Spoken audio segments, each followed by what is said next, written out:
All right, so we're on. So, good evening, everyone. Good evening, and thank you for joining me for this study. For those that are going to join in, this study was supposed to be played on Zoom or recorded on Zoom, but I think we're having challenges getting people on Zoom. Only a few people joined in, so we thought we should just move it to this platform, Facebook, and I think Facebook has a larger audience of people that are going to join in and listen to the study. So the title of the study, Shamwinga is here already. He was there on Zoom. Shamwinga is here. So the title of the study is What's the Devil's Deal? This is part two. We did a part one and we did also a part two, but I think the part two had a problem. We had a problem with volume, scrambled and all that. Now we're trying to get to work on volume. Perhaps next week we'll be able to use this as well. Yes, there's a microphone. I don't know if you can see. We'll be able to use this next week or during the week when we go back and start doing the Songs of Song study. So we have to go back and do the Songs of Song study. So I think I've been trying to see how we can get volume on, and I hope I'm clear. If I'm not clear, just write a comment so I'm able to see. As we'll be talking about what's the devil's deal. What's the devil's deal? This is part two. Part one, for those that didn't follow, you can always go back to YouTube on my channel. A voice, a cry, you find part one there. There's part one of what's the devil's deal. So we're only building on what we talked about in part one. So this is part two. We'll begin reading the Bible. We'll go straight into the Bible because there's a lot for us to see. Okay, so this time around I'm clear. Thank you for the feedback. So there's a lot for us to see from the scriptures. Look, we're trying to see, in part one, we talked about how the devil tracks Jesus. And the way he tracks Jesus, it's like he sees the movements of Jesus and then he begins to mimic everything else that Jesus Christ has or is doing. So in the false atonement and the true atonement, these are two different pictures that we actually talked about in part one. So in this part, we're going to look at the book of Revelation. We go back to the book of Revelation. If you read Revelation chapter 13, I'll just read for the sake of context. The main verse that we're going to focus on in Revelation chapter 13 is verse 11, and going down, I think we'll read two more verses. But for the sake of context, I want us to read Revelation chapter 13, and I'll go and just read verse 1. Verse 1, it says, this is talking about the first beast that comes out. Listen to what it says in verse 1. It says, and I stood upon the sand of the sea, and saw a beast rising out of the sea, having 7 heads and 10 horns. Now, already, we're talking about the devil mimicking Christ. This beast is standing on the sea. It's coming out of the sea, and it's having 7 horns, seven heads and 10 horns. God has got 10 commandments. Something is being horned by this beast, and upon his horn were 10 crowns. And upon his head the name blasphemy. Now, if you go back in the Old Testament, what you're going to discover is that there was a crown that was worn by the high priest Aaron, and that crown had a name written on it. It was written, holiness unto the Lord. So everything else that Jesus has, the devil begins to mimic. And as he's mimicking, he's got a name written, blasphemy. So everything else that he does is contrary. He's speaking great things against God. Listen to the next verse it says. Here's what it says. It says, and the beast which I saw was like unto a leopard, and his feet were as the feet of the bear, and his mouth as the mouth of a lion. And the dragon gave him his power and his seat and great authority. So this beast is receiving, it's an amalgamated beast. It's got the lion, the bear, the leopard, and all these other parts, but it's receiving power from the dragon, and we know who the dragon is, and that is the devil. So the dragon serpent creature gives its power, its seat, where it sits in authority and great authority as well. And I saw as one of his head as it were wounded to death, and his deadly wound was healed, and all the world wandered after the beast. So we have a picture of the first beast, this amalgamated beast, which has this power that it receives from the dragon. It's from the dragon. Now remember, in this presentation, we'll talk about medievalism, we'll talk about universalism, we'll talk about Catholicism, we'll talk about globalism, we're going to talk about China, and we're going to talk about the United States of America. So it's a compilation of a lot of things that we'll talk about. That is why it's essential that we pay attention. Where are we in the stream of time? What is medievalism about? What is universalism about? How about Catholicism? How about globalism? This cry for globalism, whether it can be environmental cry or whatever in terms of health and all that. What is this all cry that is going into the world? How about China? How about the United States of America? So that is what we're going to talk about. So let's switch and go to our verse. We're going to read Revelation chapter 13, and we'll begin reading verse 10. It says, "And I stood upon, and I beheld another beast came up out of the earth." So the first beast is coming out of the sea, but as John looks at the next beast that comes out, it comes up, it's coming up out of the earth. And then it says he had two horns like a lamb, and his spoke as a dragon. Already in the introduction verses, we saw how this first beast is receiving power, seat, and authority from the dragon. But this second beast that is coming up out of the earth has two horns like a lamb. Remember, the lamb is Jesus. And then his spoke as a dragon. So how does this second beast, which comes out of the earth, begin to play? How does it come into play? What is this beast? Now, if you're a Bible student, you know that. I won't belabor going into showing all the verses that points us to see that this is actually the United States of America. But if you're a Bible student, you will know that this lamb-like beast is the United States of America. Even the bison picture in the United States, this bison, which looks like a lamb, but it's like a beast at the same time, that's the picture of the United States of. I know there's a bald eagle, but there's a creature, the bison itself, which points us to see what the United States is about, just as a symbol, as a nation, right? So the United States of America, as a nation, is being pictured as a lamb like a beast. It has two horns. Now, that's very essential.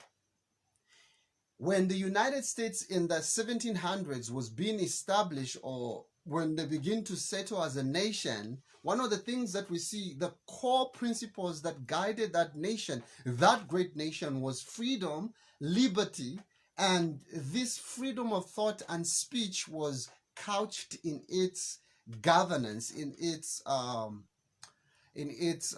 constitution, even in the Declaration of Independence itself. You find that what's couched in the United States, there's this liberty thought. People were free to do and worship what they wanted to worship. You see when we read the quote from The Great Controversy.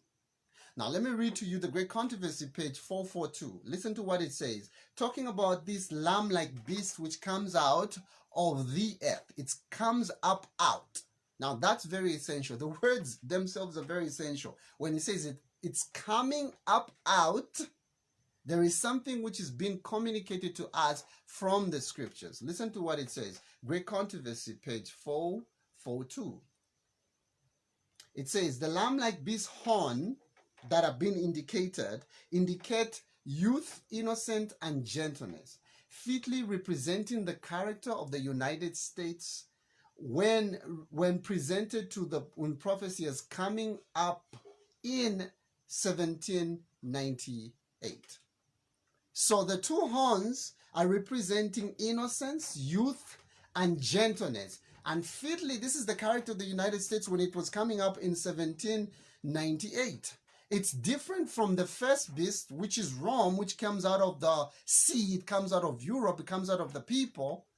This one is coming out of the earth. It's coming out of the earth. It's like a gentle plant, a shoot that is coming out, gentle, it's youthful, and it's innocent. This is the foundation. Listen to what it says. Amongst the Christian exile who have first fled to the America, to the United States, they thought asylum from royal oppression and priestly intolerance, that many were determined to establish a government upon the broad foundation of civil and religious liberty. So when the United States was coming up, when those people were running away from the royal oppression. Now, royal oppression, that was in Europe. In Europe, there were these kings. You see, as we will be talking about medievalism and globalism, you see that there were these royal kings, and these kings had the hierarchy where the king was ruling, and then there were these priestcraft that were under them, the clergy as well. So it's good that we need to understand the history behind it, because history is prophecy fulfilled. Listen to what it says. So these people were seeking asylum from the royal oppression and priestly intolerance, and were determined to establish a government upon the broad foundation of two things. Now, it's a lamb like a beast, meaning that it's got two horns. And those two horns, as we have seen already, part of the presentation is that they represent innocence and youth. But they also represent the foundation of civil power and religious liberty. Listen to what it says. Continue. It says, their views were founded and placed in the Declaration of Independence, which states forth the great truths that all men are created equal and endowed with inalienable rights of freedom of life, liberty, and the pursuit of happiness. Basically, this is quoting the Declaration of Independence of the United States of America, that it was founded on the principle that all men are created equal in the pursuit of happiness, in the pursuit of life and freedom and liberty. All these things are the founding principles of the United States of America. There's a reason why we're talking about this nation, because the very foundations of the United States of America are going to be significant to point us to what's happening right now and how prophecy is fulfilling. So please track with me. And the Constitution of the United States of America guarantees to the people the right of self-governance. You need to govern yourself. Nobody needs to be lord over you. And this is why they were running away from Europe and coming to these new lands, because they wanted to be free to worship God. They were running away from the oppression, the intolerance of the priestcraft, and also the royal oppression that they suffered as a people. Listen to what it says, continuing. It says, the Constitution guarantees to the people the right of free governance, providing that representatives are elected by the popular votes, which shall enact and administer the rule of law. This is the picture of how democracy came into being in the United States. Continuing, it says, freedom of religious faith was also granted. Every man and woman and child being permitted to worship God according to the dictates of their conscience. So you were free to worship whatever you want to worship. When you go to the United States, people worship a lot of things. You were free. It wasn't really about being a Christian nation. Any nation, like our nation, Zambia, that declares to be Christian, will one day enact laws that are going to be oppressive. Believe me, you. But a nation that leaves people to worship free, to choose the freedom of conscience, I need to worship God according to how my conscience directs me to. That is a nation which is free. And that is the basis of the United States of America. No wonder it's important in its role in history and prophecy. Continuing, it says, freedom of religious faith was also granted. Okay, we read this one. It says, republicanism and Protestantism. These two things. Now remember, the United States of America is being pictured as a lamb like a beast with two horns. And the two horns are being mentioned in this spirit of prophecy, saying republicanism and Protestantism became the founding principles of the nation. So Protestantism and republicanism. Protestantism Republicanism. Please get me right. Because as we look at republicanism and Protestantism being separate, you begin to see what's happening today in the United States of America. It continues, says, republicanism and Protestantism became the founding principle of the nation. These principles are the secret of its power and prosperity. What is the secret of the power of the United States and its prosperity as a nation? Republicanism, Protestantism. Anywhere where you see that Protestantism is being submerged and republicanism is being taken away from the picture, then there's another formation of a new government altogether. So pay attention. It says, the oppressed and the downtrodden throughout Christendom have turned to this land with interest and hope. So those that were being oppressed in Europe were running away from this oppression and all this. They look to the United States as a land where they can be free to worship. They can be free to become entrepreneurs, to become these successful beings with their ambitions and to become individuals and not to become a groupie or a global picture of the medieval system, the universal system, the Catholic system, because Catholicism, the word itself means universalism. It says the oppressed and the downtrodden throughout the Christendom had turned to this land with interest and hope. Millions have sought its shore, and the United States have risen to a place amongst the most powerful nations on the planet Earth. This is the lamb-like beast that is coming out of the earth. And then it says the lamb-like beast which comes out of the earth, it has got two horns like a lamb. Then it says it begins to speak as a dragon.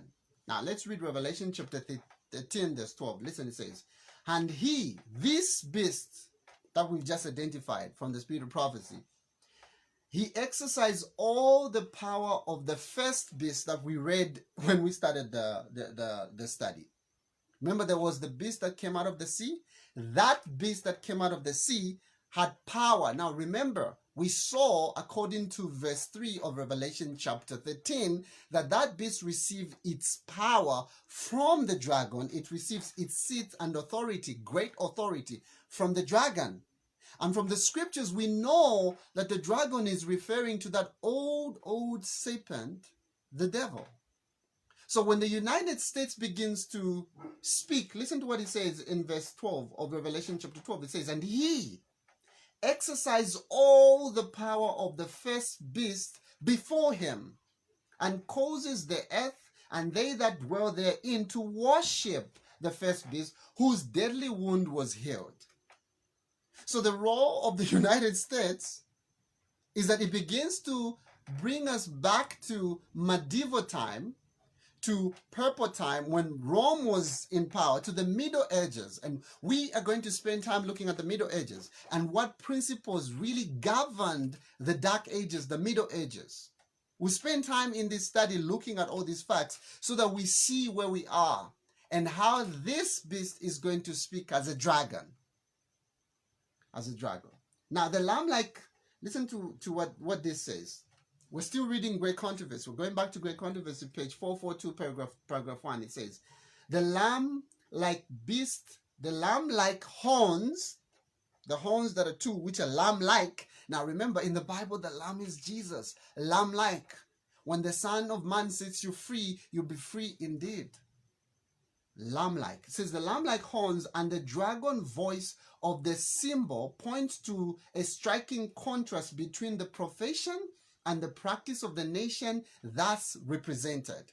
So anytime that you see there's a shift.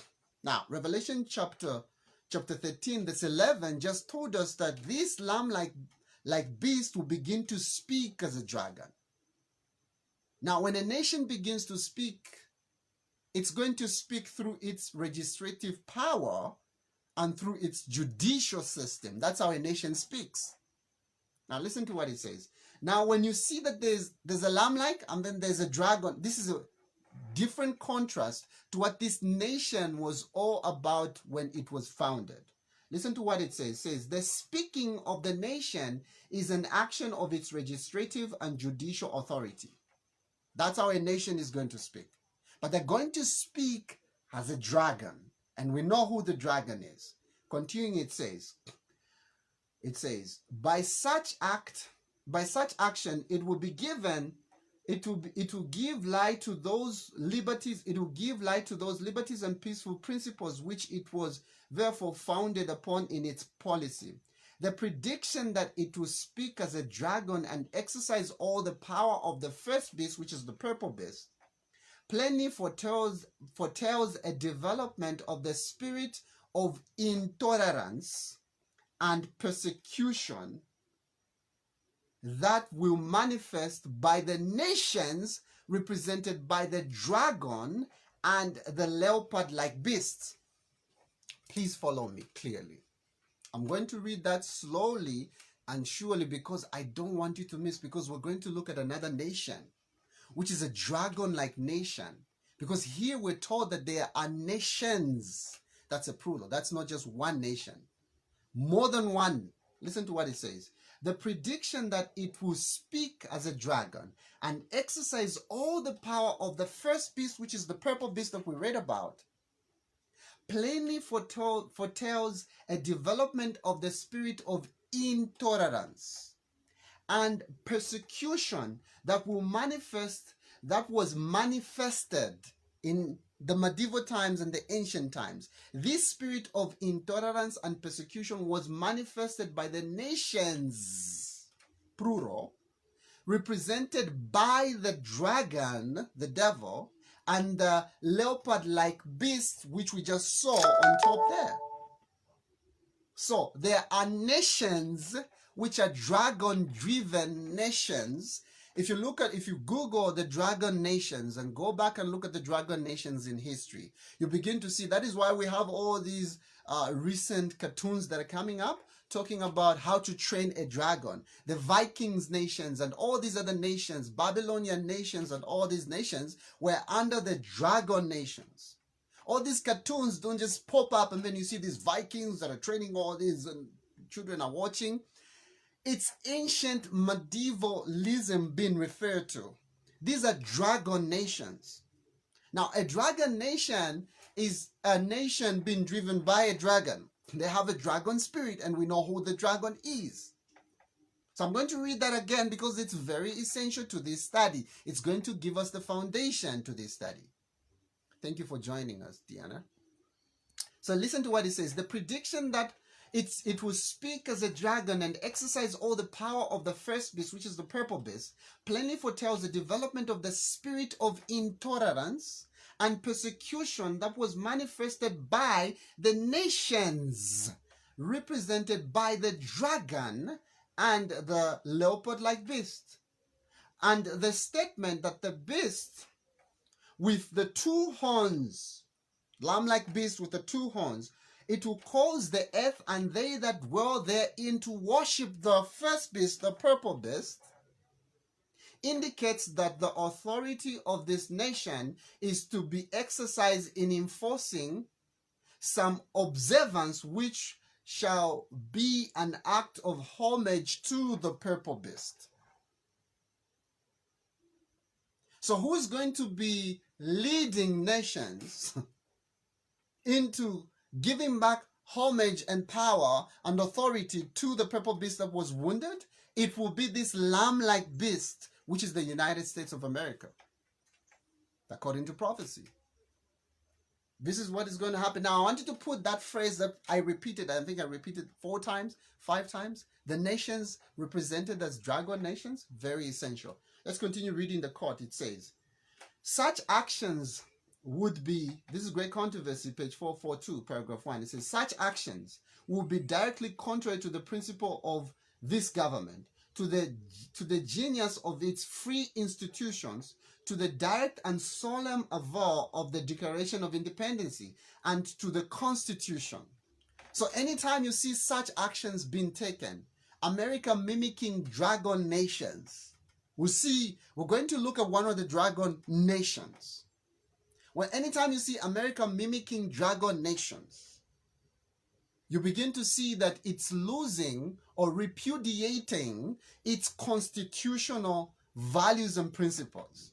Then you know we are tilting at the end. Listen, continue, it says, the founders of the nation, we're talking about America. We're not just obsessed with America. We have to talk about America because America is in prophecy. Listen to what it says. The founders of the nation wisely thought to guard against the employment of secular power on the part of the church. So they were seeking to have the church and the state separate.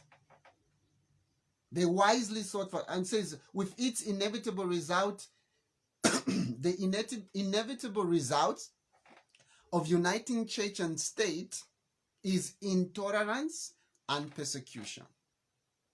Whenever you see the church and the state uniting, there's going to be intolerance and persecution.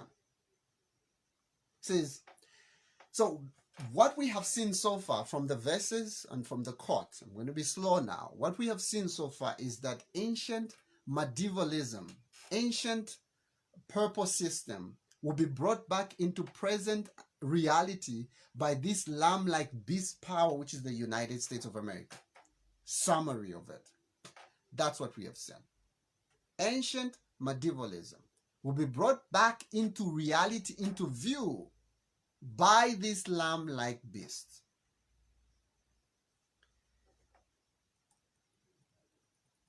This is going to happen gradually, slowly. It's going to be death by 1,000 cuts. It won't just happen once. It will be unfolding. It's the experiment of the frog being put in water.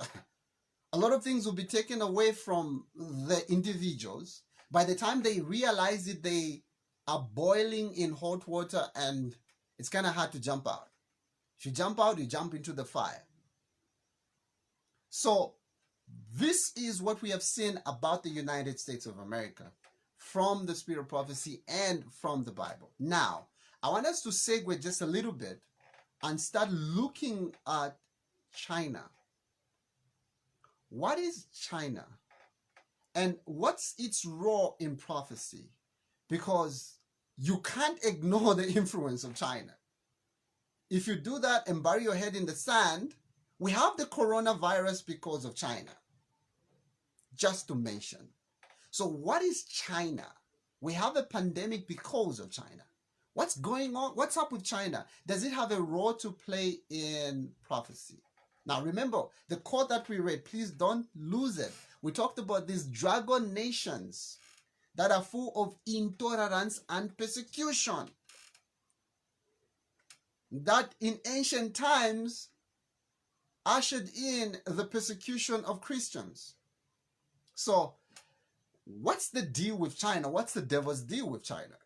We have to look at the devil's deal with China, because if we don't, we end up missing and seeing what this is all about. So John Wesley, one of the reformers in the 1600s and the 1700s, was commenting on Revelation chapter 13 that we just looked at and we read in parts. He commented and talked about how the beast is and all that beautiful commentary. You can actually check it out. And he begins to outline history and telling us how the first beast, the purple system, comes into being and all that. But when he came to verse 11 of Revelation chapter 13, he said something interesting, and it was like he missed it. But did he really miss it? Because we know from Bible prophecy that Revelation chapter 13 verse 11 talks about the lamb like a beast, and that is the United States of America. But hint, hint, he was hinted on to something that's happening today. And you have to keep your eyes open to see it. Listen to what John Wesley says. He was commenting about this beast that is coming out of the earth. This is what he says. A very short comment, but significant to the times that we're living in. He said, out of the earth.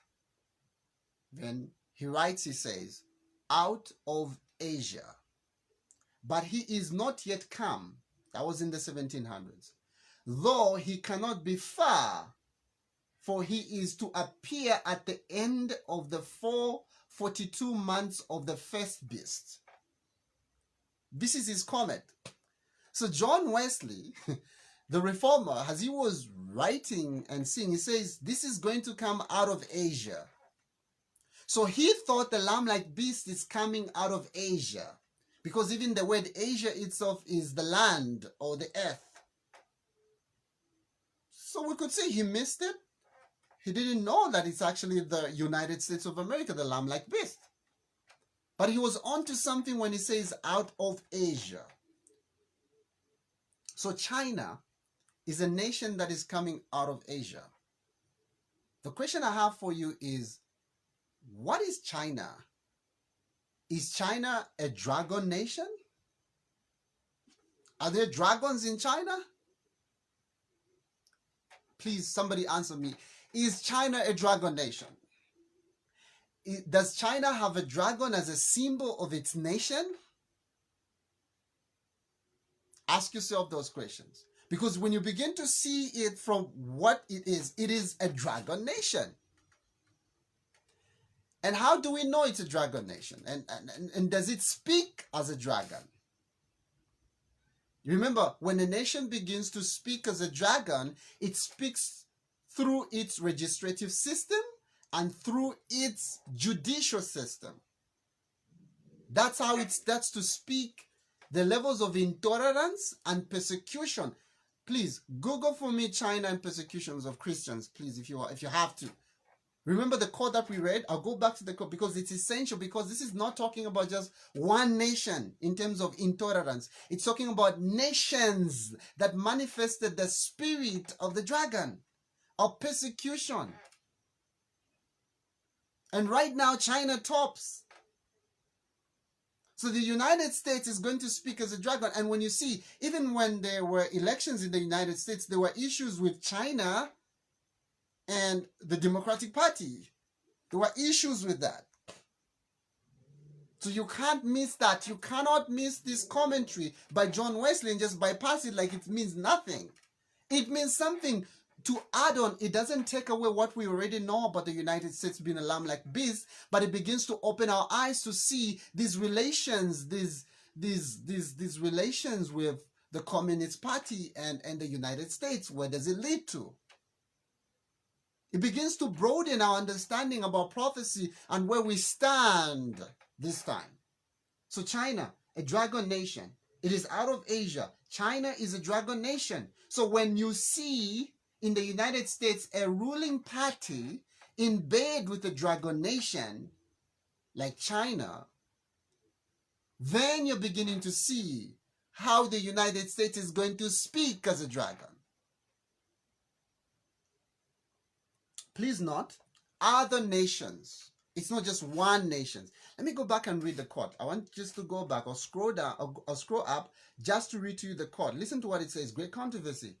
Great controversy. Page 442, paragraph 1. It says, the lamb-like beast horns and the dragon speaking, the dragon voice of the symbol points to a striking contrast between the profession and the practice of the nations that's represented. The speaking of the nation is the act of legislative and judicial authority. By such action, it will give the lie to those liberal and peaceful principles which it came upon and was given as the founding principle of its policy. But listen to this, it says, the prediction that it will cause it to speak as a dragon and exercise the power of the first beast plainly foretells the development of the spirit of intolerance and persecution that was manifested by the nations represented by the dragon and the lion-like beast. So it's not only one nation that is going to be in bed with the lamb-like beast. It's going to be other nations which are pagan nations which have been driven by the spirit of the dragon, the spirit of the devil, of intolerance and persecution. I hope that is clear. I'm trying to belabor this point so that we don't miss it. So, this is an article that I'm going to read to you because now we're exploring China and what's happened. We talked about the United States earlier. And now we're going to explore China and what's happening in China and how is China and the United States How is the relationship? Listen, this is coming from the Epoch Times, and this is an article properly written and full of insights. It looks like it's just an article, but there's prophecy being fulfilled in this article. Looks like just a simple article. Listen to what it says. It talks about how these guys organized a discussion about the critical race theory that is going on in the United States. There's a debate about the critical race theory being taught in school and all that. And they organized this beautiful talk. I think it was the Heritage Foundation in the United States of America that organized this open discussion that people were actually contributing. Listen to what it says. The keynote speaker is the most interesting part. And we're going to read what the keynote speaker actually said about China and the United States. The keynote speaker was Van Split. She told the audience that America is starting to feel like communist China during the Cultural Revolution. A Cultural Revolution was a social political movement that occurred between 1960 to 1973 under the leadership of former leader of China, Chairman Mao. So she begins to speak. She says, America is beginning to speak like a dragon nation, China nation, when it was under the Cultural Revolution. Continuing, she says, here's what she says. She says, we have been seeing that America is going in the wrong direction, she says, in referring to the critical race theory, which is being purported by Black people and other movements and all these other people, saying there's racism, systematic racism in the church, systematic racism in all institutions, and all these. They support the Black Lives Matter. It says, we have been seeing that America is going in the wrong direction, she said, in referring to the critical race theory. Van Split then was attending the elementary school in a first grade when the Cultural Revolution began in China in the 1960s. So she was just a little child when this Cultural Revolution began. And after she completed her education, the Chinese Communist Party, the CCP party, which has been ruling in China for 70 years now, forced her and other young adults to work in the countryside for 3 years. What did they do? There was forcing. Now, whatever is of force is not of God. God does not force. So you begin to see the kind of spirit, the dragon spirit that uses force. It says, Van Split was attending. Okay, read this. It says, after the panel discussion, Van Split, this woman, told the Epoch Times that it's the same tactics. It's Marx tactics, Karl Marx tactics. So what they do is to create chaos. As Mao said, this is what Chairman Mao said of China, say that when the West chaos emerges, that is when the greatest control can be achieved. Order out of what? Chaos. It's the same spirit. It's what the devil did in heaven. It's a dragon spirit. Create chaos, divide, create groups. That is the spirit of the dragon. It is the spirit of the dragon. Listen to what it says. They want to create chaos so that they can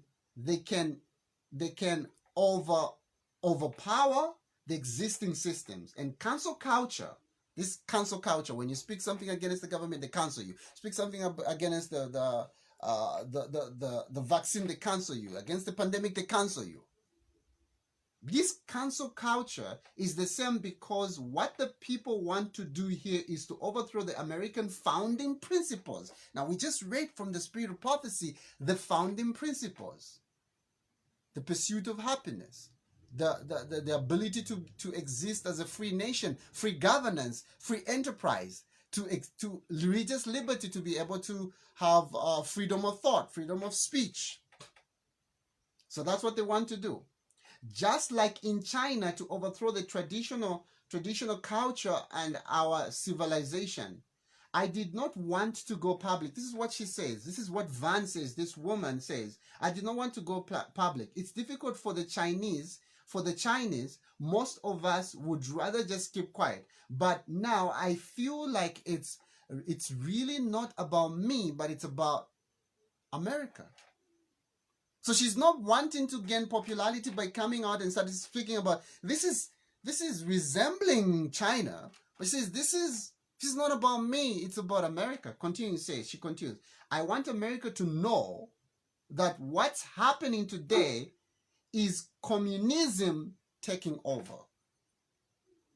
Communism taking over. That is the spirit of the dragon. The intolerance and persecution to anybody else that has got different ideas. Communism. Feudalism. You see when we start talking about the Middle Ages, how feudalism, communism, fascism, they're all one brand. It's all the spirit of the devil. She says, continuing, I'm going to read now. She continues, she says, Van Split realized that today's woke revolution, this woke revolution that is there, driven by the critical race theory, has a twin brother. So this critical race theory has got a twin brother. So my question is, who is the twin brother? Listen to what it says. The Chinese Cultural Revolution is the twin brother, which derived from Mao's classic conflict theory, CCT. So the critical race theory, which is CRT, has a twin brother, the CCT, from Chairman Mao of China. So how is the United States going to speak as a dragon nation with the same spirit of a dragon nation? So when you see the Black Lives Matter coming up, let me just read to you, because this is the most interesting article that I've read today. Listen to what it says. Continue. It says the grandfather of critical race theory and of the CCT, the class conflict theory, is the same guy who is Karl Marx. So we have Karl Marx theory driving the United States of America. The one who says that religion is the opium of the poor. The one who never believed in religion. The one who was an atheist and a bitter man. The same guy is the grandfather of the same spirit, of the dragon spirit, that is driving the critical race theory, which is dividing the United States of America. Listen to what it says. Continuing, it says, when a twin, it says, and the ideology is cultural Marxism. Van says that just like critical race theory, Mao's CCT divides people into groups. Divide them into groups based on your skin color, based on your racial background, based on this, and divide them into groups. The oppressors and the oppressed. So if you're white, you're an oppressor. If you're black, you are the oppressed. You are the victim. Dividing people into groups. The only difference is that the other one is based on class, the other one is based on race. Van Split, she continues, she said that during the Cultural Revolution, this is a woman who saw it happening, Cultural Revolution. During the Cultural Revolution in China, everyone can be a class enemy. Just like now, you can be an enemy. He says that is Mao's way to ensure that he always has an ample supply of fake class enemies.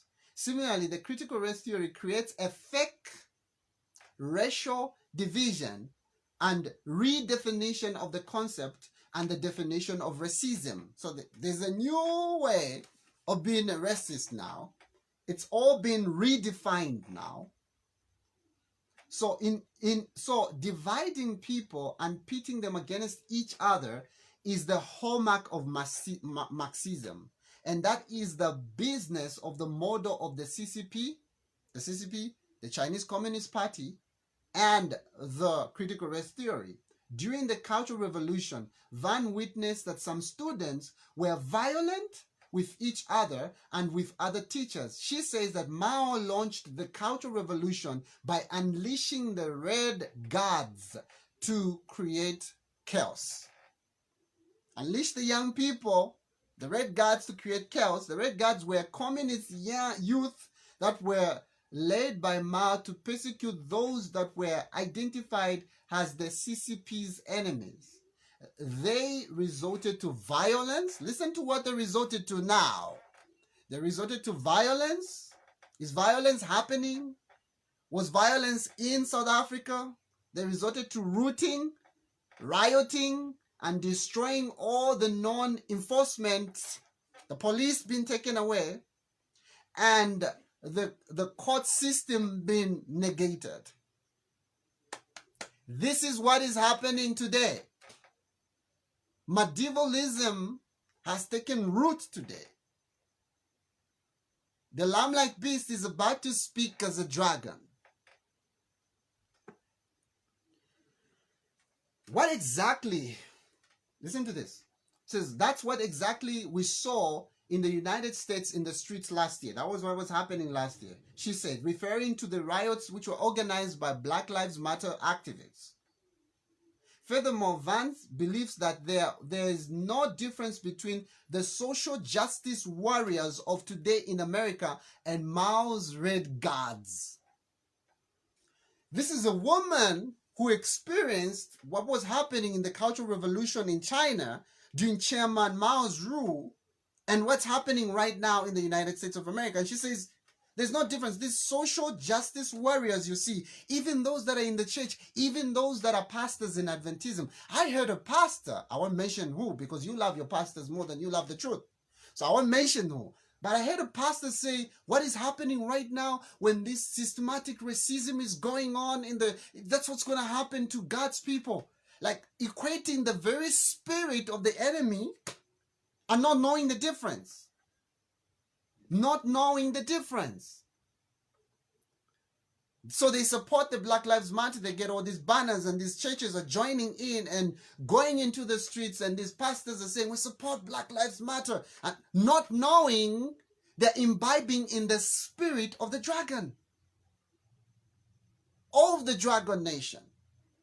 Then when there's rooting and killing and dying of innocent people, you are guilty of the blood that has been spilled because you participated in the same spirit, the spirit of the dragon. She says, continue, I'm still reading the article. I'm going to spend, if I have to spend the whole night just trying to explain these things to you, I will, because they're very essential to the times that we're living in. Because we tend to be so preoccupied with everything else but not prophecy. We don't want to know what's happening. We bury our head in the sands and waiting for the pandemic to pass when we go back to normal. Normal is not coming. I'll read to you an article where the Pope says we're not going to waste this crisis. They're not going to waste this crisis.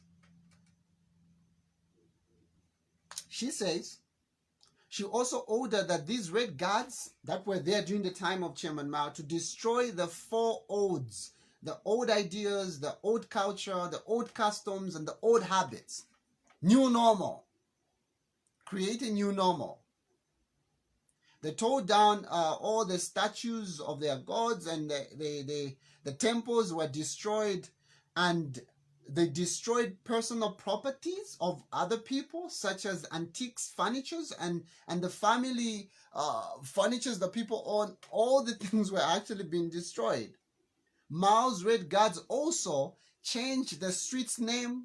They stoned the store's name and the names of the school.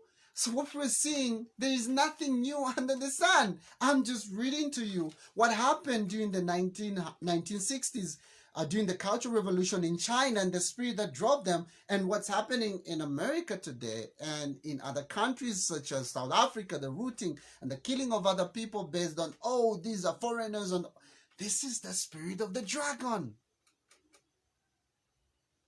They wanted to destroy the entire Western civilization, Christianity, and she believes that the United States is experiencing a culture war, cultural Marxism and American ideas. There is no common ground. We have to fight this war and win to preserve America. That's what she says. So I'm asking you again. Is there the spirit of the dragon in the United States of America? Is the United States of America about to speak as a dragon? You be the judge of this. You be the judge of this. I can read to you article after article showing you what's happening with China and the Vatican and the United States of America. I'm going to segue now and start talking about medievalism, Catholicism, globalism. Because there's this cry for globalism. Let's come together as a global village and let's fight the pandemic. Let's come together and fight the climate, environmental issues. It seems nice and good. Yeah? Like it's for a good cause. But remember, the devil's tactic is always to get that which is secondary and make it primary. Get the creature, the creation, and make them primary, and not get the creator as the preeminence of everything else. That's the devil's tactic. The devil's tactic is always to get that which appears to be nice. Oh, let's fight the environment. It's good. Let's take care of the environment. Let's do this. But he always subverts and usurps that which is not supposed to be there.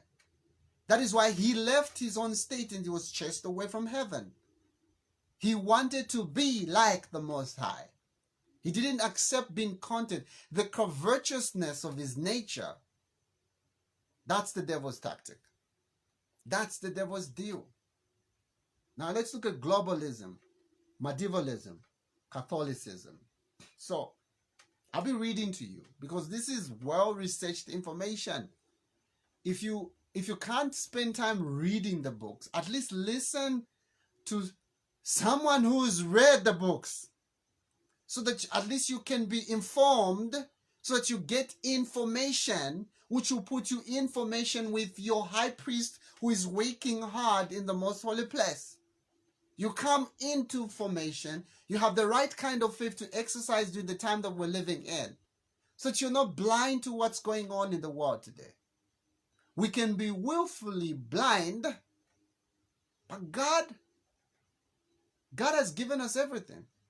Everything. That is why he says, my people perish because of lack of knowledge. And the verse goes on to say, it's because they have rejected knowledge. Hence, I will reject them, and I'll reject their children. They have willfully decided to reject knowledge. Hence, I am going to reject them. It's not because God does not want to give us knowledge and tell us where we are in the stream of time. God wants us to know. God wants us to know. But we choose not to be educated. We choose that. And there is an indictment to choosing not to be educated. I can have one person watching. It's okay. Medieval times, the Middle Ages. Now, the Middle Ages, these are the Dark Ages period, time during from the 6th to the 14th, the 6th to the 15th century time. That's the Middle Age and the Dark Ages. These are the medieval times that we have to talk about. Remember, there is nothing new under the sun. History has a tendency of repeating itself. So you can be repeating the bad side of history because you don't understand what's going on in the world today. Or you can understand and prophetically begin to place yourself in right books with history. It's always up to us. So during the medieval times, the kings that ruled, now remember, the people that were running away and going and founded the United States of America were running away from Europe, where these kings were oppressing them, where the priests and their crafts were actually eating away their souls. So they needed to be free men and women who can be free in Christ Jesus as individuals, not groupies, not classes. So listen to what it says. The kings correspond to the head. They were the heads, the thinkers. And the clergy, the priestcraft, the pastors and the bishops and all these were the heart and the soul of society during the medieval times. And the nobilities, those that were noble, from the noble families and all this, these consisted of the armies that were there. And the peasant people, the just common people, these were the feats. So the arms that used to move were the nobilities. The feats that used to work were the peasants. The head that used to think and give directions were the kings. And the heart and the soul of society were the clergymen. This is Europe, medieval times. Now remember, in the Bible it says the whole head is sick. The head was sick. It says the whole heart is deceitful above all things. So the clergy system was deceitful to the people. And then it says from the foot to the toe, there's just sickness. They needed a new system altogether. So let me read to you. The peasants who labored in the field, and even those that were warriors, the nobilities and all this, for them to be educated, to receive education, it was unnecessary for them. And it became mostly a monopoly of the clergy. So the education system, literacy, to be able to study and know things, it was being controlled by the clergy system during the the Dark Ages period. Now remember, the Dark Ages are back. So we're only looking at a prototype of what's going to happen and what's happening right now. We'll have the heads, the thinkers, the elites. Then we have the arms, and then they wouldn't want you to be educated. So the education was being hoarded by the priestcraft, the clergy system in the Middle Ages. And then it says the Catholic Church, this is from the book, A Warning to a Feudal System, A Warning to the Middle Class. It says the Catholic Church had considerable control over what was deemed correct thinking of religious and moral questions. The Universal Church, whatever you want to think about when it comes to religion and all this, you had to go to them. It says, and it claimed a universal authority. Look to them. Isn't that what we're seeing today? Like all the principles about what happens, the state of the dead and all this, it's a Catholic system. You watch it in the movies, the state of the dead. Oh, they're not dead. Paganism and purgatory, and people just believe that. They don't know what's in the scriptures. Why? Because they're not reading the scriptures. Although it's reach, listen to what it says, although its reach, this church's reach into the homes of the masses was limited, many pagan and folks beliefs persisted through centuries until the church's teachings helped maintain the hierarchical order of the feudal society. Now, what is a feudal society? What is feudalism? Now, feudalism is a set of legal and military customs in medieval Europe that flourished between the 9th century and the 16th century. It can be broadly defined as a system of structuring society around relationships and deriving from the hold of land known as the... So it was based on exchanging. Others were the head, others were the arms. So it was a hierarchical system where the guys that were just laboring at the bottom, those were just to labor and give and get directions from those that were on top. So there wasn't any rounded system. That's the feudal system, right? So let's continue reading about the middle class. We're talking about medieval systems now. In the medievalism, universalism, capitalism, globalism, because medievalism and globalism, one and the same thing. When you hear we're a global village, let's speak like global, the global financial system, the global this, medievalism, Catholicism, universalism. So in the Middle Ages, the teachings of the Catholic Church on social and cultural values were generally seen as having great moral authority. The medieval clergy system preached a value system heavily influenced by St. Augustine, and who was thought to replace the values of the class society materialism, egotism, beauty, and ambition, with chastity, self-sacrifice, and other worldliness. So the principles that were being purported during that time, they were taking away ambition, beauty, egoism, and materialism. You don't need to have materials. You don't need to have property. You can't own your own property. So you need to practice chastity, self-sacrifice. Sacrifice whatever you have done for the good, the common good of everyone. Have you heard that being said today? That we need to do things for the common good of the planet, the common good of everybody else around. You need to wear a mask for the common good of everyone. You need to get a vaccine for the common good of everyone. Medievalism. When the cultural roles of the clergy, listen to what it says. When the cultural roles of the clergy diminished in the modern era, their part was gradually replaced by what Simon Taylor called the classis of intellectuals. So intellectuals in the modern era, they become the priestcraft of our time. Intellectuals, those who we deem as intellectuals, they become the clergy system of the modern times that we're living in. So if you're not an intellectual, you do not qualify to speak on anything. You need to get a degree.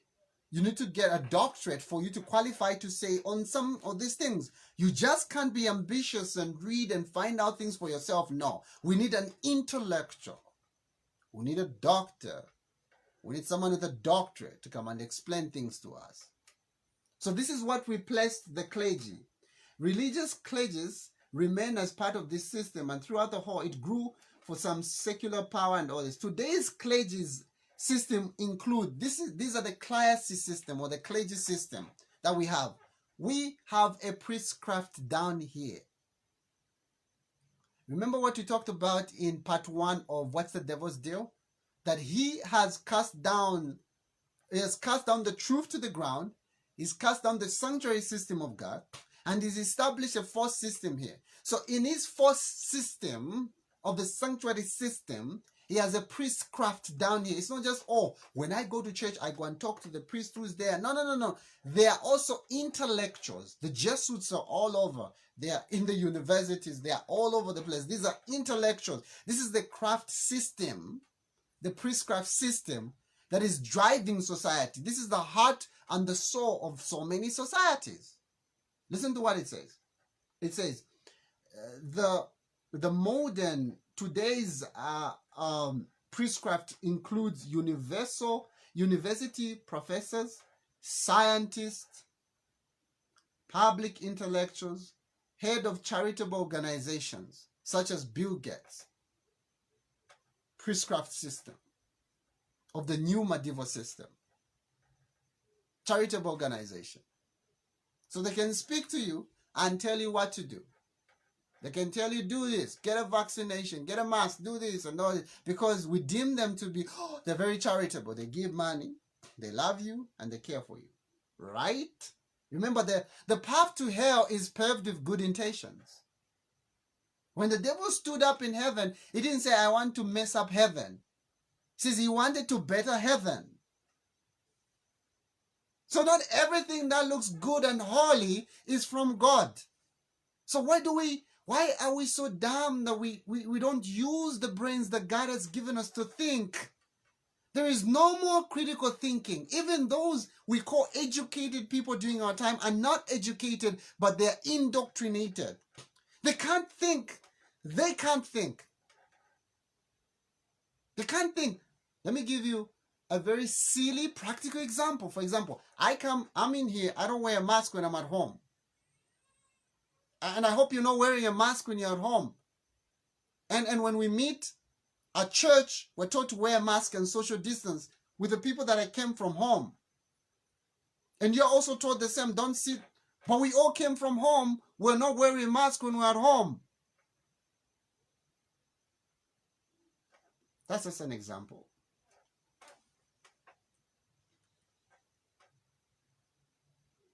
So the cultural roles, I read this. The cultural roles of the clergy diminished. I think I read this. Such people have more and less replaced the clergy of what the great, this is what the great German sociologist, German sociologist Max Weber called the new registrars. The new registrars. Now, Max Weber was in opposition to what Karl Marx, the father of critical race theory, of the class conflict theory, he was critical of his theory. Now Karl Marx was the father of that Marxism, but Max Weber was cut from a different cloth altogether. He was critical enough to see what this was going to. And I'm going to read to you some of the things that he said that we need to pay attention to. Because if we don't pay attention to what these things were saying, we'll end up repeating the wrong side of it all. Listen to what it says. In the medieval worldview, society was held together by bonds of mutual obligation. So you owed some obligation to a certain class. It says at the top, there were bonds. There were bonds within the clergy and the nobilities. And the bonds between the two is a kind of mutual aid society. Then there were the obligations of the common people to the superiors. So if you're common, you owe an obligation to your superiors. Finally, the church provided a floor, a kind of early welfare state for the poor. Individualism was rejected in favor of the nobler concept of interdependency, commonwealth in the spirit of unified Christendom, but with strong local social structures and loyalties. What I just read to you is what we are seeing today. Let me read to you this. Somebody sent me something the other time. I think it was Diana who sent me that article that was talking about how we need to start focusing on the community and all that. And that's what's happening in the churches today, including my church, by the way. We're not immune to the devil's touch. The hairy hand of Rome, we're not immune to it. So finally, it says the church provided a floor, a kind of early welfare state of the poor, which sounds good. Who wants not to promote the poor? But remember, the devil's tactic is always to subvert and get that which is secondary and make it primary. At what expense are we doing this? That's a question we need to ask in our churches. At what expense are we doing this? Is it at the expense of the gospel? That we put ourselves first? Individualism was rejected in favor of the nobler concept of interdependency, commonwealth in the spirit of unifying Christendom, but with a strong local social structure and loyalty. So let's just attend to the communities around us. When we do that, then we can be more relevant to the people. No, let's not talk about the everlasting gospel now. Let's put it on hold. We've got people that need us. Sounds good. Sounds human. Even today, some regard this model of society as superior to the liberal capitalism form. So there are those that are having what is called the nostalgic feeling of thinking we need to go back to the time of the medieval system or the middle system where everybody else would work together, interdependency, and it's just beautiful when we work like that. They want that. There are people who are craving for that type of system. There's a cry for some kind of inclusiveness. Let's include everybody else. It's called inclusive capitalism by the Global Economic Forum. Now, the global Economic Forum is calling for inclusive capitalism. Now, inclusive capitalism is not liberal capitalism. Please get me. This is important. There is a growing cry to return to the middle class and nostalgic element. Even today, some of Europe, even today, some on the European far right see that in the Middle Ages, an affirmation of traditional Christian values sounds good. And finding inscription of the Crusaders' response to the assaults of the Islamic aggression. So let's go back and look at all these Muslims and what they're doing to people. Let's just go back to the medieval times where we have to engage into the Christian values, and it seems like it's good, right? As in the 19th century, reactions against industrialization, environmental concerns raised nostalgia for the bygone age. So when they saw that industrialization was coming into view because of capitalism, people were coming up with industrials, they're being entrepreneurs, they're doing this, they're discovering stuff, and all they say, wow, you are polluting the environment. You're polluting the environment. So this brought by, we need to go back to the bygones, the Middle Ages, when people were actually, they were not that innovative anymore. Like a medieval millennia, Prince Charles of the British Empire asserts that we are running out of time to save the world. That's what Prince Charles said. We're running out of time to save the world. We need to start saving the world. Charles has emerged as particularly perhaps the primary feudal critic of capitalism. So he's a feudalist. Feudalism, I just read to you what feudalism is. It's a form of communism, by the way, because there are people who are being suppressed. We're down there just as workers. You work for us. We will tell you how to work. We'll tell you how much you get. But you don't own land. You don't own property. You own nothing. We own you. Just like I own my dogs. Says, as one socialist publication put it, he views free market capitalism as a scourge upon the earth. So if it's a scourge, it's a virus, what do you do with capitalism?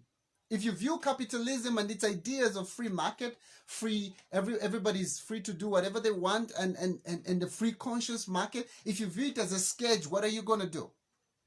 Are you going to introduce a virus to get rid of the scourge? I'm just thinking out loud. And promises a new kind of novice obligation centered on concern for the natural world and for social harmony. So it seems like these people are good people, right? Oh, let's care for the environment, the natural world, and the social harmony. Let's talk about, oh, don't oppress these people and all this. Such backwards-looking ideas, looking to the medieval times, have been offered as remedies for the weakness and the fallings apart of the modern society. So it's been seen as a remedy. This is a remedy. It's a remedy for what's happening in society. But they might also provide a rationale to discourage upward movement, mobility of many, and the concentration of wealth in the few hands. This is what they're up against. So if we go with medieval globalism and this cry for global things, there will be a restriction. This writer writes in his book, he says there will be a restriction in the middle class to move anywhere. They won't move anywhere. But there will be property that will be concentrated in only a few hands. So this is the kind of injustice that has been created, but people are blind to it. So let's talk about why they hate liberal capitalism, because there's this, they call it a scourge. Remember, Prince Charles says it's a scourge. This liberal capitalism is a scourge. The free market for you to own property, as a private person to have your own property, it's a scourge. So we need to share everything else. Remember in the book, The Great Reset, what they say? They actually say that you are going to own nothing and actually be happy.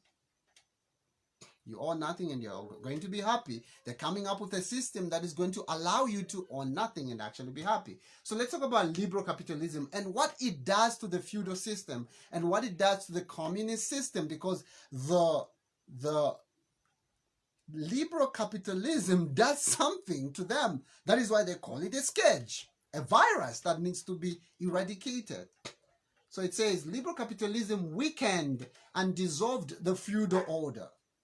So all of a sudden, when the liberal capitalism came in, it dissolves the feudal order. There is no more the guys that are on top and these guys that are there, and then you own nothing. Everybody else, you had an opportunity to move from where you were to up there. And if you're not working hard when you're up there, you have an opportunity to move down. So it's up to you. This movement became free with liberal capitalism.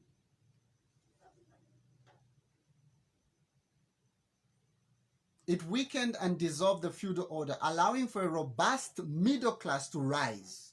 More effective agricultural practices were brought in growth into the static economies that had mostly benefited the renters, the guys that had inheritance and had houses. Those are the guys that were benefiting. Gradually fitting small property owners, such as the English yeomaners, they're called English yeomaners, and the commercial growth empowered the innovation, aggression, and risk-taking entrepreneurs. So the spirit of entrepreneurialism came from capitalism. And that is the spirit that the globalists do not want. No wonder all these people that have these small businesses have been shut down during the pandemic.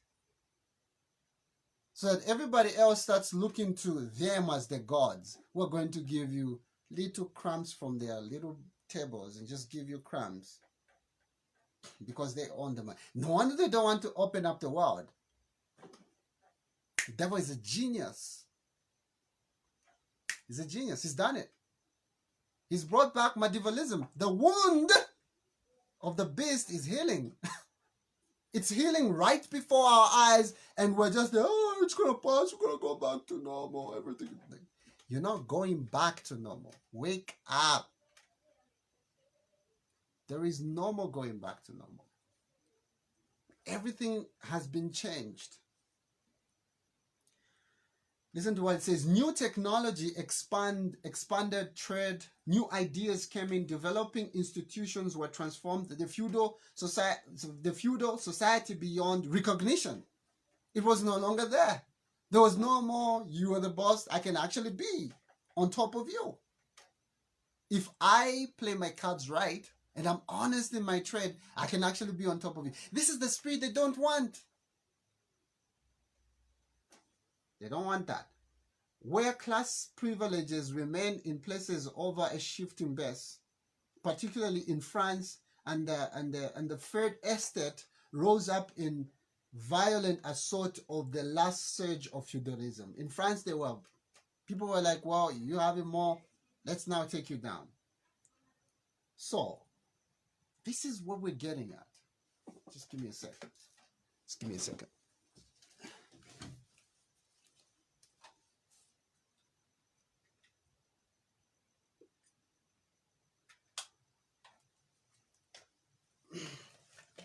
So this is what we're getting at. This is what is happening in the world today.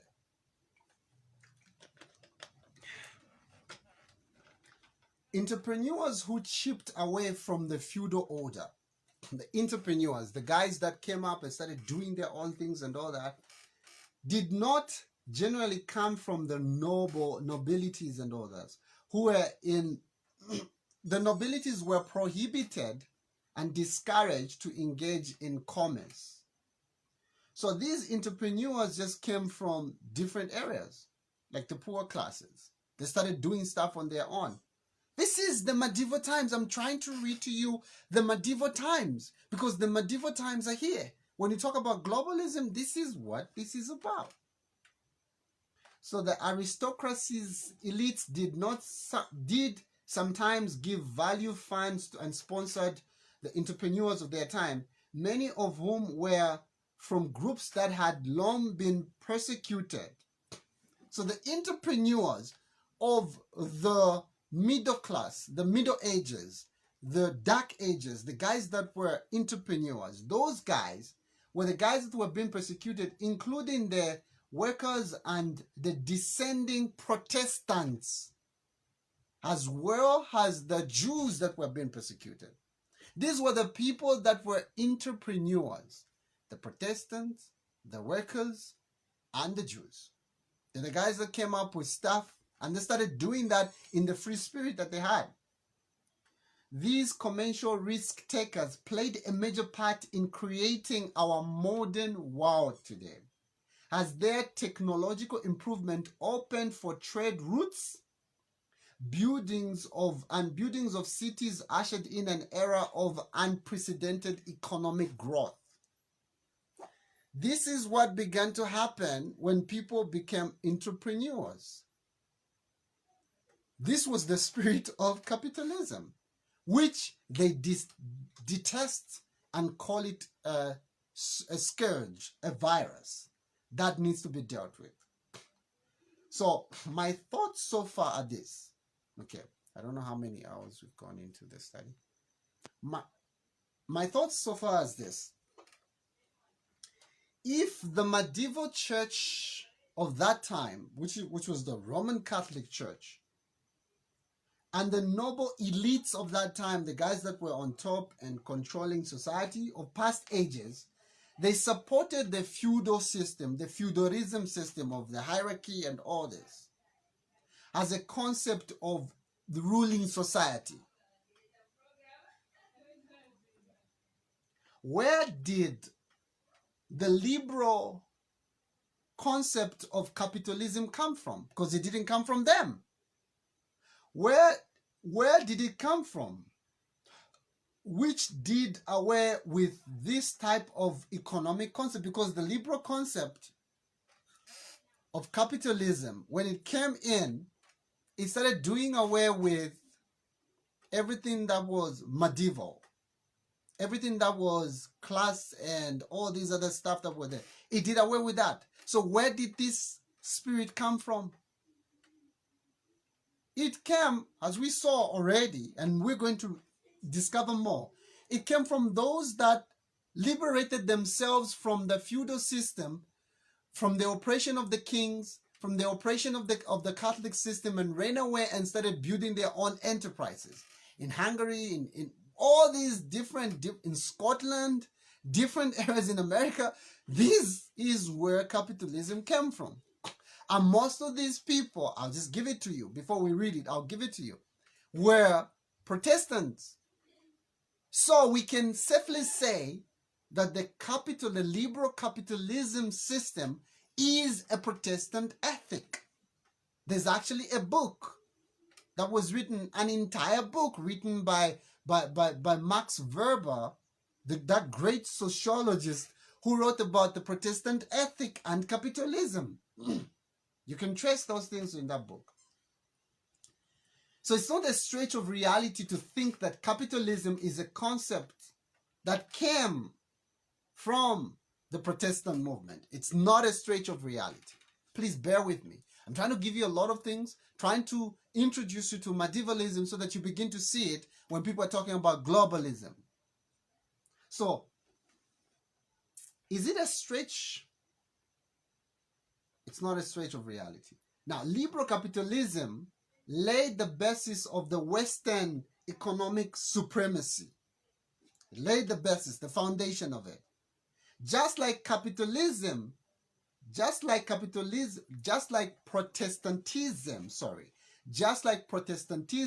led to the birth of the Western economic power, as in the ideas embodied in the Protestant ethic, gave birth to the Western world economy.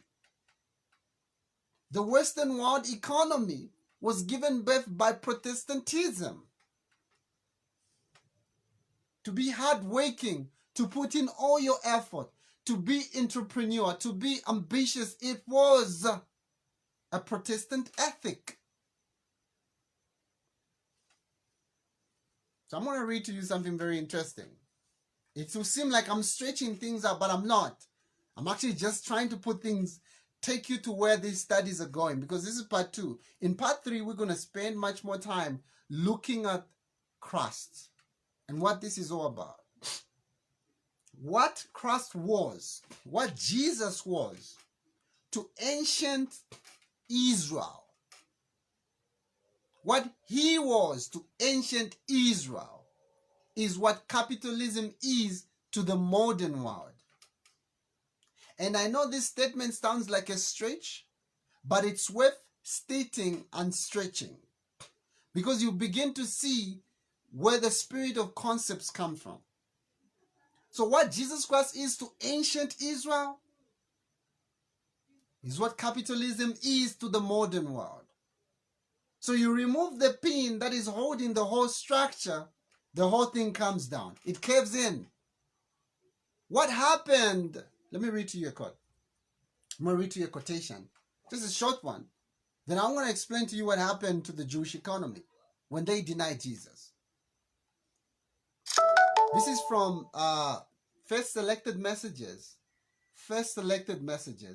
page 233, paragraph 2. Just a sentence that I'm going to read. Listen to what it says. It says, Christ was the foundation of the whole Jewish economy. The whole Jewish economy, Christ was the foundation. So when the foundation, the rock, is denied by the builders are building in vain. So when the Jewish people denied Jesus, they went ahead and started building in vain. So the acceptance of Jesus brought in and still brings in freedom, liberty, and infinite possibilities and development within the reach of individuals. That is why the Bible says, whosoever will, that's a free spirit. Whosoever will, let him come and drink. Whosoever will accept him will have everlasting life. There's an abundance of resources that come from accepting Jesus. That's the spirit of capitalism. With capitalism, as already stated, and seen similar results are seen for those that embraced it. For those that embraced capitalism in their countries, the countries boomed. Those that got stuck, like Cuba, Mexico, and all these others that got stuck with the socialist concept of the economies are dying. Individuals' liberties and development achieved and within the reach of whosoever will when capitalism was accepted. So capitalism is role-playing. Now get me right on this one. Capitalism is role-playing. The original player here. Remember, capitalism was born as an ethic of the Protestant movement. And the Protestant movement is built on one rock, and that's the foundation, Christ. So capitalism is only role-playing the character of the owner, the originator of being a capitalist. Whosoever will. So the concepts, when you talk about concepts in the world, sorry, I'm going to try, just bear with me, okay, on this one. When you talk about concepts in the world, concepts and ways of thinking are characteristics of their originator. So if there is a way of thinking that is driving someone, it is characteristics of its originator, or driving a country. So if a country is being driven by communism, It's characteristic of the dragon nation. A dragon nation. When the American flag is put up, there's a noble eagle. There's an eagle. The eagle represents a free spirit. The nobility for it to fly, and or the bald eagle that is being, even at our own flag, Zambia has an eagle, the bald eagle that flies free. So when you see nations that call themselves free and capitalist nations start getting in bed with nations such as China, there's a problem. That is why the recent regime was removed, because it created wealth was only concentrated on a small group of people in our country. So what I'm telling you is that the dragon spirit has its tentacles all over. Doesn't matter, you're in Africa, your tentacles all over. So concepts, what with capitalism came in the idea of freedom, freedom of speech and freedom of free conscience, to be able to think free, to speak free, and which is the liberty to, and brought in the liberty to worship. You worship whatever you want to worship, but just don't stop me from worshiping what I want to worship. You're free. So concepts. So from whose mind then, that's the main question as we're about to end the study. From whose mind then does feudalism, communism, fascism, all these totalitarianism, from whose mind do they come from? Whose concepts are they? Whose mind then does capitalism come from as well? The devil and Christ. You gotta pick which side you're gonna be in. So I'm gonna read to you. Let's go back to Great Controversy. We read this quotation, but I think it's worth repeating because it will magnify some of the things that we've talked about. You begin to see them for what they are. Great Controversy, page 442, paragraph 1. Listen to what it says. It says, he had two horns like a lamb. The lamb-like horns indicate youth and innocence and gentleness, fitly representing the character of the United States that is presented to the prophet as coming up in 1798 among Christian exiles who first fled to America and sought an asylum from the royal oppression where they came from and priestly intolerance. There were many that determined to establish a government upon the broad foundation of civil and religious liberty. Their views found place in the Declaration of Independence, which states forth the great truths that all men are created equal and endowed with an inalienable rights to life, freedom, and the pursuit of happiness. And the Constitution guarantees the people the right of self-governance, and provided that the representative elected by the popular vote should enact and administer the laws. Freedom of religious faith also was guaranteed, with every man being permitted to worship God according to the dictates of his conscience. Republicanism and Protestantism became the two horns. Republicanism and Protestantism, the church and state, separate, not together, separate. Remember, medieval times, church and state are together. They are together. But this nation, when it was being established, the United States, the church and state were separate. Republicanism and Protestantism became the fundamental principle of the nation. These principles are the great secret of its power and prosperity. The oppression and the oppressed and the downtrodden throughout Christendom turned to this land with interest and hope. Millions have fought its shores, and the United States has risen in power amongst the most powerful nations of the earth. The principles that governed it. But the lamb-like beast who speaks as a dragon will start being in bed with dragon nations.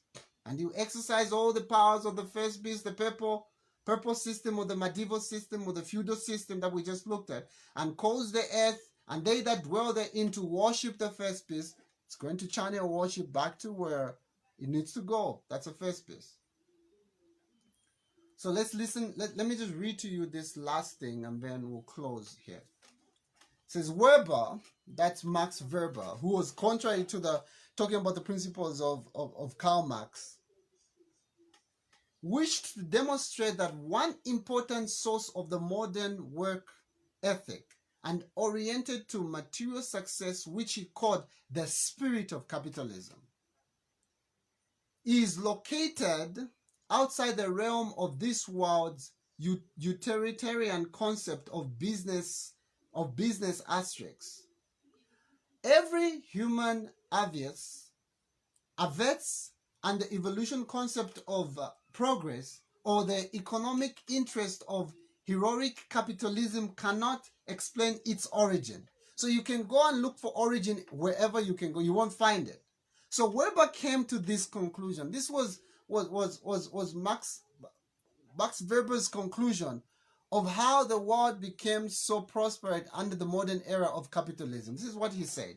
Rather, this spirit of capitalism, he contended, to the significant extent drew out of the Protestant ethic of the 16th and the 17th century of the Puritan churches and sect. The Calvinists, which are today known as the Presbyterians, the Methodists, the Congregationalists, the Baptists, the Quakers, the Independents, the Mormons, all these were the originators of the ethic of capitalism. These sincere believers falsely placed work and material success in the middle of their life. Little else seemed to matter so much to them. Any discussion of the spirit of capitalism originated, Weber insisted, and must acknowledge the central role that religion played. This is where capitalism came from. Now you're beginning to understand why they hate capitalism. Because it's not a global concept, it's not a medieval concept, it's a Protestant ethic concept. So they hated capitalism and called it a scourge. Now I'm going to read to you an article by the Pope. Recent article by the Pope on capitalism. This was actually last year in October on the 5th. This is what he wrote. This is CBS News. This is what he says. The headline reads, Pope says pandemic has exposed market capitalism's failure. Market capitalism's failure. I'm going to read to you just snaps of it. I'm not going to read everything. So the Pope says that the coronavirus pandemic has proven that the magic theory of capitalism has failed. So if capitalism has failed, what's the alternative? Medievalism. Globalism has failed. In his new encyclical published on Sunday, he wrote that the world needs a new type of politics that promotes dialogue and solidarity and rejects war at all costs. And then he says, listen to what he says. Let me just close this. He says, the marketplace by itself cannot resolve every problem, he wrote. Francis laid out his vision of the post-COVID world by uniting the core elements of his social teachings in an encyclical aimed at inspiring a revived sense of human family. human family, solidarity, human fraternity, brotherhood, and let's do away with individualism. You can't be an individual anymore. You have to look at everybody else as a global family. Listen to what it says. This is the Feti Fetut, all brothers. That's the name of the encyclical. I don't know if I'm pronouncing it right. I think I'm butchering it. It says, all brothers, and was released on the feast day of the namesake, peace-loving Francis of Assisi. So the document laments a lack of cooperation between nations during the pandemic. And Francis says that the crisis has exposed false security. Okay. Sounds like it's good. It says, this is what he says, continuing, he says, for all our hyped connections, we witnessed a fragmentation that has made it more difficult to resolve problems that affect us all. The doctrine draws its inspiration from the teachings of St. Francis and the Pope's previous preaching on the injustices of the global economy and its destruction of the earth. So the global economy has been destroyed. The earth has been destroyed. So capitalism is destroying the global economy. The earth has been destroyed.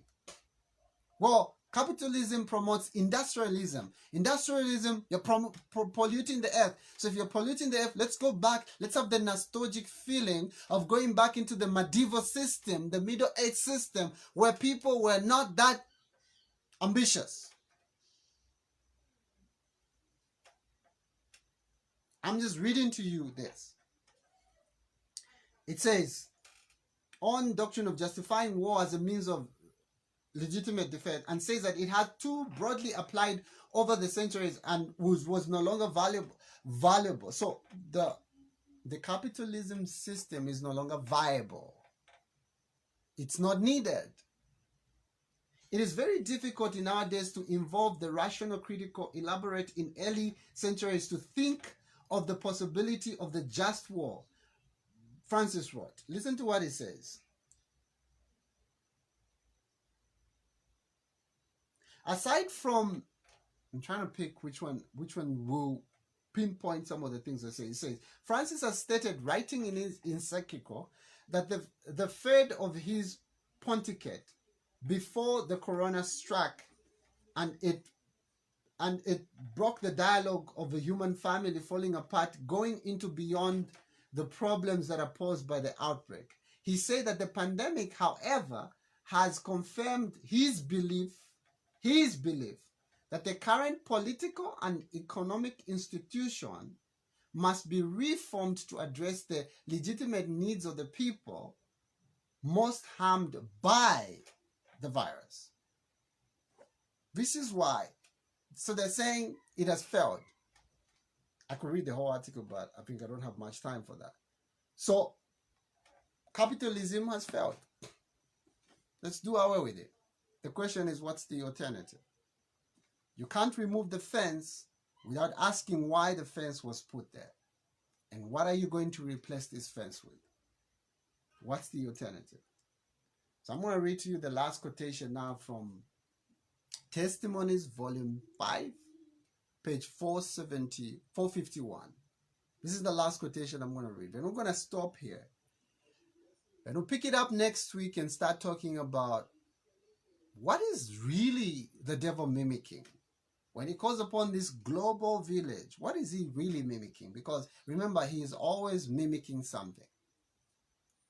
So this quotation says, when Protestantism shall stretch her arm across the gulf to grasp the hand of Roman power, when she shall reach over the abyss to grasp the hands of spiritualism, when, under the influence of the threefold union, the United States shall repudiate every principle of its constitution as a Protestant and a Republican government. The two. When you see this happening, then it says, and shall make provision for the propaganda of the purple falsehood and delusions. And then it says, then we will know that the time has come for the marvelous work of Satan, and the end is near. When, then. When stretches his arm to reach out. Now, this is not just talking about the United States. We have nations that are claiming to be Protestants, and they're stretching their arm, and they're in league, because what the United States does, the other nations mimic. They're in league with dragon nations. When you start seeing it happening, then you know that the time has come for the marvelous work of Satan, and the end is near. The end is near. Food for thought. I'll see you next week when we start looking at what really the devil is mimicking. This global call, what is it really mimicking? Thank you for joining me.